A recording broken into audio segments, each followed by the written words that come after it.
Hello everyone, I am Damayanti. Welcome to my YouTube channel. एवं मुझे आलोचना करी मौसुमी काव्य ताको रचना कर राधा मोहन गडनायक। प्रथम आम राधा मोहन गडनायक विषय किसी जाना तापर आम कविता आलोचना करवा।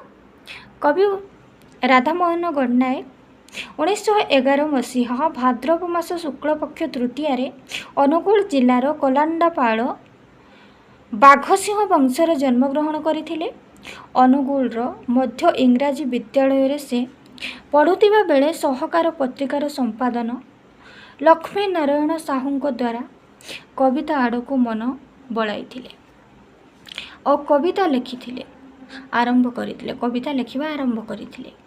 सही समय रे तांकर रचित कविता होची मु कि केबे दिनहीन गड़जात बासिनी पत्रिकार प्रकाश पाइथिला।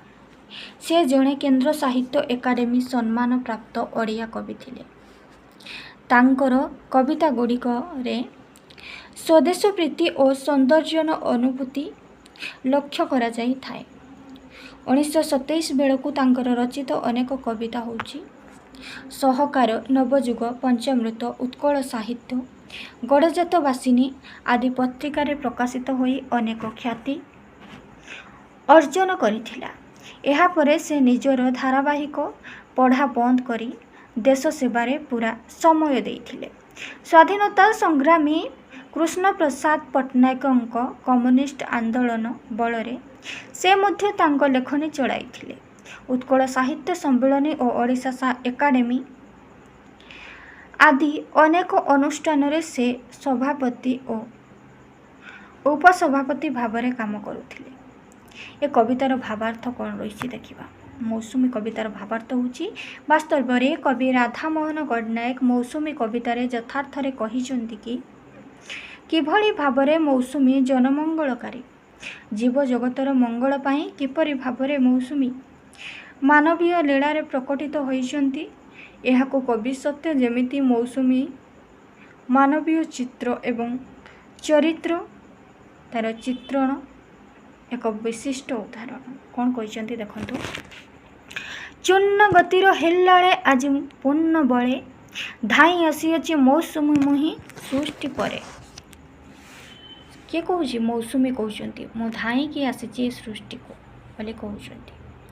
प्रभाए मोहर कृष्ण बादल देइछि खली मणुच कि मते आलोड़ित केश बिलुड़ित बेश दैत्य बोली मते देखिकी तुम्हें मैंने कौन डरी जाऊँ कि मु जो भयंकर रूप से आसी जितेबाला मौसुमी वर्षा आसे से केमिति आसे बिजुली घड़घड़ी सहित आसे तो मते देखिकी तुम्हें डरी जाऊँ कि बोली से कहते मर्त्यवासी को डरुच कि मते डाकुअछि मुझे मंद्र भाषे मु जो जोर विषाद नाद करके आसुची घड़घड़ी वर्षा तुम्हें डरुच कि हसी देउछि वज्र बिजुली अटहास्ये मु जो वज्र बिजुली सहित आसुची हसी हसी तमें कौन मत डरुच बोले कहते। बरसी देउछि तुमुल करका तीव्रतर जोरे जो वर्षा होची मताई देउछि अलका प्रलय वर्षा झड़ झड़ वर्षा जो होची डरनी मतरे मर्त्य जीव रुद्र सेनाए मूर्ति मोहर मोहित शिव तुम्हें मने मत डरनी कहीं मोहर रूप सेना एमती रुद्र भयंकर कि मु शिव सत्य शिव सुंदर मु शांत बोली कहते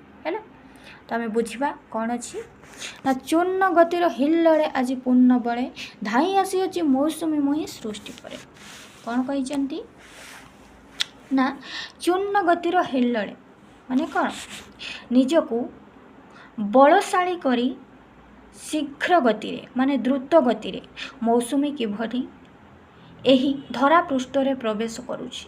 जेतेबेले मौसुमी आम धरा पृष्ठ को आसे पृथ्वी को आसे सेतेबेले जोरे वर्षा हुए पवन हुए तो भयंकर रूप से आसे और जीव जगतर मंगल करिबा पई मु किभली भाबरे ए जीव जगत को धाई आसीछि एवं मोर प्रभाव फलरे किभली भाबरे बादल आकाश रे छाई जाइछि। जेतेबेले मौसुमी आसे सेतेबेले बादल छाई जाए मोर जेउ आलोड़ित केश कुहा जाइछि मोर मुकुलित केश बिलोड़ित केश मते तुमे बोलुछ कि एक दैत्य बोली भावुछ कि जी भीम भयंकर रूपरे समग्र समाज को ग्रास करि थाए ताहा नुहे मु ताहा नुहे बोली कहउछन्ती हैला। डरुछ कि मते से कहउछन्ती ମୋତେ ତୁମେ ଡରନି। ଗୁରୁ ଗମ୍ଭୀର କଣ୍ଠରେ ମୁଁ ଯେଉଁ ଡାକୁଅଛି ହେଲା, କହୁଛନ୍ତି ଡାକୁଅଛି ମୁଁ ଯେ ମନ୍ତ୍ର ଭାଷେ, ମାନେ ଗୁରୁ ଗମ୍ଭୀର ସ୍ୱରରେ ସେ ଜୋର ଶବ୍ଦ କରିକି ଯେଉଁ ଆସେ। ଓ ବଜ୍ର କ'ଣ ଲେଖିଛି, ହସି ଦେଉଅଛି ବଜ୍ର ବିଜୁଳି ଅଟହାସ୍ୟ, ମାନେ ବଜ୍ର ବିଜୁଳି ସହ ବେଳେବେଳେ ମୁଁ ଯେଉଁ ହସି ଦେଉଛି, ବିଜୁଳି ମାରୁଛି, ବଜ୍ର ଚଡ଼କ ମାରୁଛି, କେବଳ ଜୀବ ଜଗତର ମଙ୍ଗଳ ପାଇଁ, ଏ ସୃଷ୍ଟିର କଲ୍ୟାଣ ପାଇଁ। ଓ କୁଆପଥର ସହ ମୁଁ ଆକାଶରୁ ଧରଣୀକୁ ବର୍ଷିଯାଏ ବୋଲି କହୁଛି, ବରସି ଦେଉଛି ତୁମୁଳ କରକା ତୀବ୍ରତର, ମାନେ କରକା ମାନେ କ'ଣ, କୁଆପଥର ସହିତ ମୁଁ ବର୍ଷୁଛି, ମତାଇ ଦେଉଛି ଅକାଳ ପ୍ରଳୟ ବର୍ଷା ଝଡ଼, ଆଉ ପ୍ରଳୟ ବର୍ଷା ହେଉଛି ହେଲା। ଡରନି ମତରେ ମର୍ତ୍ତ ଜୀବ ରୁଦ୍ର ସେନାଏ ମୂର୍ତ୍ତି ମୋର ମୋହିତ ଶିବ, ମୋର ରୂପସେନା ଭୟଙ୍କର, ସେ କହୁଛନ୍ତି କିନ୍ତୁ ମୁଁ ହେଉଛି ଶିବ ହେଲା। ବେଳେବେଳେ ଅସମୟରେ ମୁଁ ବର୍ଷିଯାଏ, କେବଳ କ'ଣ ପାଇଁ, ଏଥିପାଇଁ ତ ମୁଁ ଏ ଜୀବ ଜଗତର ବନ୍ଧୁ ବୋଲି କହୁଛନ୍ତି। ଅସମୟରେ ମୁଁ ବର୍ଷିଯାଏ, କେବେ କାହାର ଅପକାର କରେ ତ କାହାର ଉପକାର ମଧ୍ୟ କରେ, କାରଣ ଜଳ ବିହୁନେ ସୃଷ୍ଟି ନାଶ, ଜଳ ବିନାଶରେ ମଧ୍ୟ ସୃଷ୍ଟି ନାଶ। ମୋ ସୃଷ୍ଟି ପାଇଁ ସର୍ବଦା ମଙ୍ଗଳକାରୀ ବୋଲି ସେ କହୁଛନ୍ତି। ପୁଣି କ'ଣ କହୁଛନ୍ତି ଦେଖନ୍ତୁ,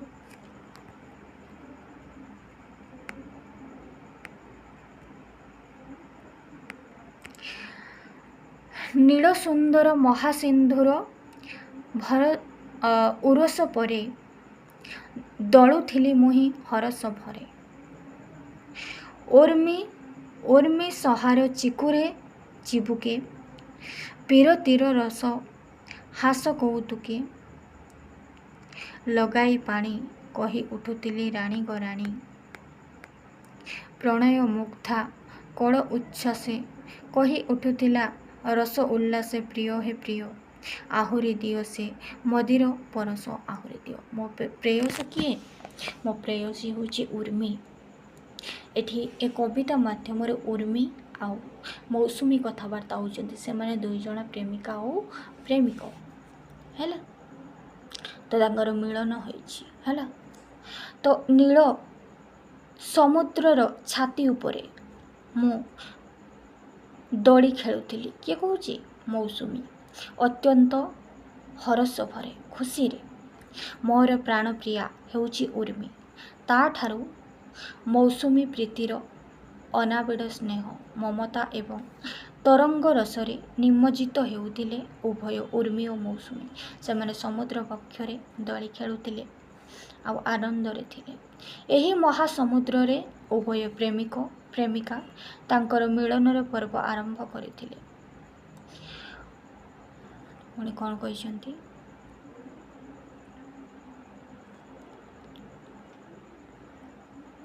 ପ୍ରଣୟ ମୁଗ୍ଧା କଳ ଉଚ୍ଛ୍ୱାସେ କହି ଉଠୁଥିଲା ରସ ଉଲ୍ଲାସ, ପ୍ରିୟ ହେ ପ୍ରିୟ ଆହୁରି ଦିଅ ସେ ମଦିରା ପରଶ ଆହୁରି ଦିଅ ହେଲା। ଆହୁରି ମଦିରା ପରଶ ଦିଅ ବୋଲି କହୁଥିଲା ମୋ ପ୍ରେୟସୀ, ମାନେ ଆଲିଙ୍ଗନ। ଲଟି ପଡ଼ି ତାର ନଗନ ଜଗନ ବକ୍ଷ ପରେ, ଫେନ ହାସ ତାର ପିଇ ପିଇ ଓଠ ଚୁମ୍ବନରେ, ହେଉଥିଲି ରସ ରଙ୍ଗେ ଭଳ, ତପତ କାହାର ନିଶ୍ୱାସ ବୁକୁ ବେଦନାର ଉଚ୍ଛ୍ୱାସ, ସହାସ ବାଜିଲା ଅଙ୍ଗେ ମୋର। ସେ କହୁଛନ୍ତି କ'ଣ ନା, ମୋର ପ୍ରେୟସୀ ଓଠରେ ଓଠ ଲଗାଇ ମୁଁ କହୁଥିଲି, ଉର୍ମି ମୋତେ କହୁଥିଲା କ'ଣ ନା, ମୁଁ ତାକୁ ଯେତେବେଳେ ଜାବୁଡ଼ି ଧରିଥିଲି ସେ ମୋତେ କହୁଥିଲା ପ୍ରିୟ ହେ ପ୍ରିୟ ଆହୁରି ଦିଅ ହେ ମଦିରା ପରଶ ଆହୁରି ଦିଅ, ମୋତେ ଆହୁରି ଜୋରରେ ଜାବୁଡ଼ିକି ଧର ବୋଲି ଉର୍ମି ମୋତେ କହୁଥିଲା ବୋଲି କହୁଛନ୍ତି କିଏ, ମୌସୁମୀ। ପୂର୍ଣ୍ଣ ମୁକୁଳିତ କରି ଏ ଜରସର ହୋଇ ବାହୁ ଗୋଷ୍ଠୀନିରେ ଆବଦ୍ଧ କରିଛି ଏହି ପ୍ରଣୟ ପ୍ରାପ୍ତି ମୌସୁମୀ ଖେଳା ଏବଂ ଲୀଳା କରୁଛନ୍ତି ସେମାନେ ଦୁଇ ଜଣ, ମୌସୁମୀ ଆଉ ଉର୍ମି। ଯାହାର ଫେଣଯୁକ୍ତ ଓଠ ଓ ତତଲା ନିଶ୍ୱାସ, କାହାର କେଜାଣି ତତଲା ନିଶ୍ୱାସ ଅଙ୍ଗରେ ବାଜିଲା ମୋର ବୋଲି ମୌସୁମୀ କହୁଛି। ए तप्त निश्वास केउठू बाजिला बोली से कहले। मौसुमी से निजको बुली चाहिए है बुलिकी देखुं से चकित हो बुली पड़ी अनाई देले अनाई देले तापरे कौन देखिछंती से देखिछंती तमाଳ ताळीर काननिका छाड़ी बड़का राशि महासिंधुर बंधुर बुके पड़ुची जासी माने तमाଳ तालिका बण जंगल को छाड़ी देकी कौ माने बड़का राशि माने बक माने झास दौचंती कोठी समुद्र रे महासिंधुर बंधुर बुके पड़ुची जासी कहीं ना जो वर्षा हेउनी तेणुक गरम रे से माने सही पारु नाहंती। धरणी रे तल खर उत्तापे उठुची भरी धरणी मध्य फाटी जाउची। शस्य शस्य पुष्प बितान जाउची डली शस्य पुष्प सबू पाइबा पाई से आशारे धरणी मध्य अनाई बसीची आ करिकी आकाश को धूलीर कुहली कुहुली कुहुली थर को थर धूम्र धूसर करी देउची गगन तल धूली मध्य उड़ुची। वर्षा न होले धूली उड़े धूली उड़ीकी गगन को बा आकाश को धूम्र करी देउची धूसर करी देउची। शैबालिनीर शौकत बुके सरस रेखा सुखी जाऊँगी जाऊनी देखा माने शैबालिनी माने नदी गुड़िक मध्य सुखिकी चिकचिकी देखा कौन सी नदी रे पानी टपाए भी ना।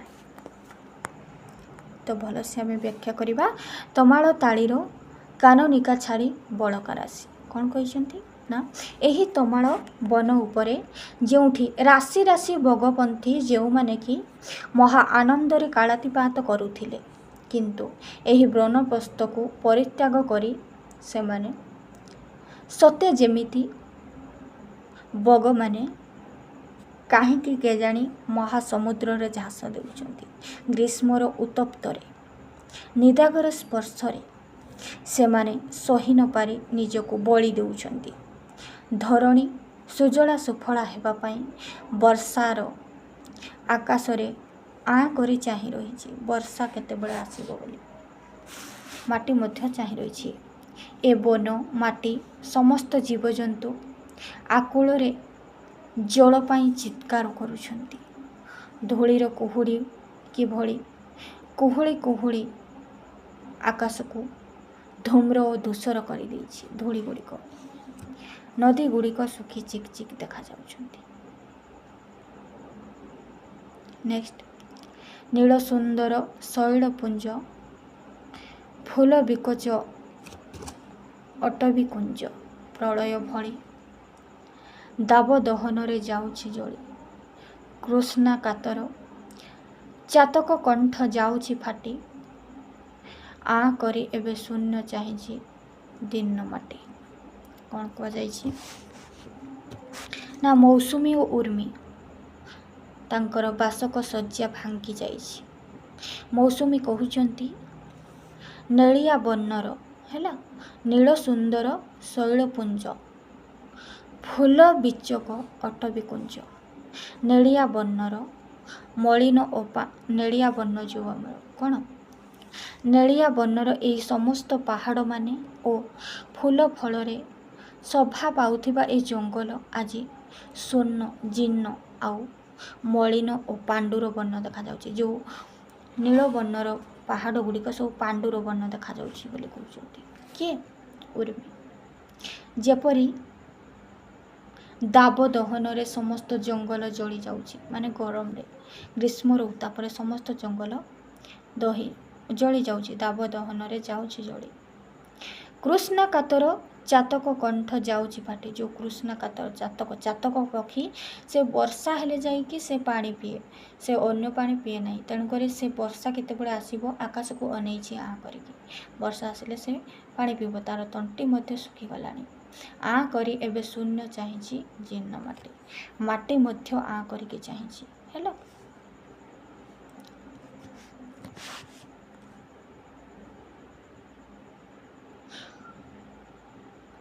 माटीर भकत अंबरे रही बालुका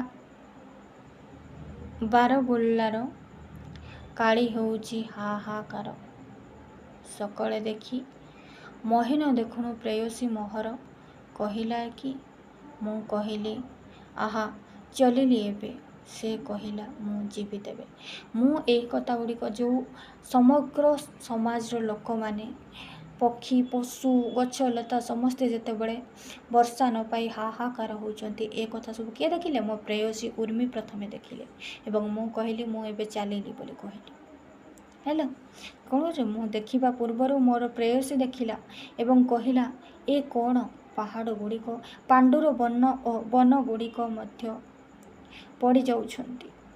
ପାହାଡ଼ ଗୁଡ଼ିକ ପାଣ୍ଡୁର ବନ ଦେଖାଯାଉଛନ୍ତି, ବନ ଗୁଡ଼ିକ ମଧ୍ୟ ପଡ଼ିଯାଉଛନ୍ତି, ପକ୍ଷୀ ଗୁଡ଼ିକ ସମୁଦ୍ରରେ ଝାସ ଦେଉଛନ୍ତି।